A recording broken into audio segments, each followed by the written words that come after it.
შინაგან საქმეთა სამინისტროს ახალი საკანონმდებლო ინიციატივის მიხედვით ფიქტიური ქორწინება სისხლის სამართლის დანაშაული ხდება.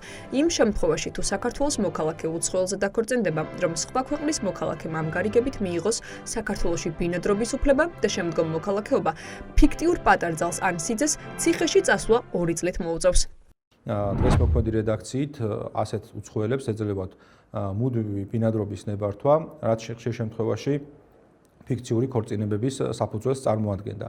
სწორედ ამიტომ საკანონმდებლო დონეზე დაჯადი ხდება საქართველოს მოქალაქესთან ფიქციური ქორწინება თუ მიზნად ისახავს ეს ქორწინება ქვეყანაში ლეგალურად ცხოვრების უფლების მოპოვებას, ბინადრობის ნებართვა იქნება თუ სხვა ტიპის ნებართვები. საქართველოში იმუშავებს სპეცკომისია. ის დაადგენს წყვილმა ნამდვილად იქორწინა თუ ფიქტიურად. ჯერ არავინ იცის ეს იქნება მოულოდნელი შემოწმება სახლებში თუ ცალ-ცალკე დაკითხვების მეთოდი.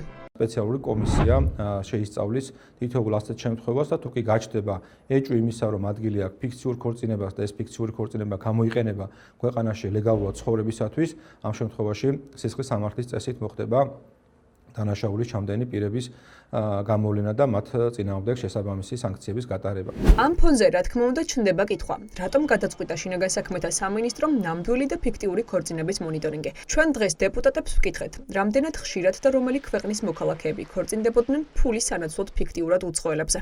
უცხო ქვეყნის მოქალაქე ფიქტიურად ქორწილდება საქართველოს მოქალაქეზე იმისათვის, რომ მიიღონ შესაძლებლობა, რომ იმყოფებოდნენ საქართველოში იცხოვრონ და როგორც ხშირი იყო ესეთ შემთხვევები, როდესაც ამას ფიქტიური სახე ჰქონდა. მე გამიჭირდება თქვა ახლა კონკრეტულად რომელი ქვეყნიდან შემოსული უკანონო მიგრანტები სარგებლობდნენ ამას, ეს შესაძლოა იყოს რუსეთის მოქალაქეებიც, ირანის მოქალაქეებიც და სხვა ქვეყნის მოქალაქეებიც. შეიძლება ეს ფიქტიური ქორწინება გამოყენებული იქნეს ერთ-ერთ რესურსად, რომ კანონიერი გახადონ თავისი ჩამოსვლა ქვეყანაში და რასაკვირველია ამას ძალიან მკაცრად უნდა ვებრძოლოთ. ნუ ახლა ნორვეგიელს არ დაჭირდება, რასაც ამბობ, თქვენ ალბათ აქ ამას საფუძველი. TV პირველის შაბათის გუნდმა ჯერ კიდევ 4 წლის წინ მოამზადა ჟურნალისტური გამოძიება, სადაც კარგად ჩანს, რომ რუსეთის მოქალაქეები ფიქტიური ქორწინების სანაცვლოდ საქართველოს მოქალაქეებს ფულს უხდიან და санაცვლოდ бинадробის უფლებას იღებენ.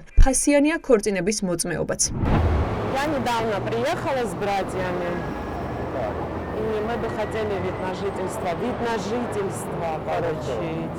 Вы гражданин какой страны? России. Если замуж я выйду, то здесь, допустим. Мы проконсультируем вас по канале. Свидетеля они предлагали за 100 лари. Один свидетель. А их не свидетель, да, этот? Да, у них гражданство Грузии. Они могут за 100 лари оказать услугу свидетеля.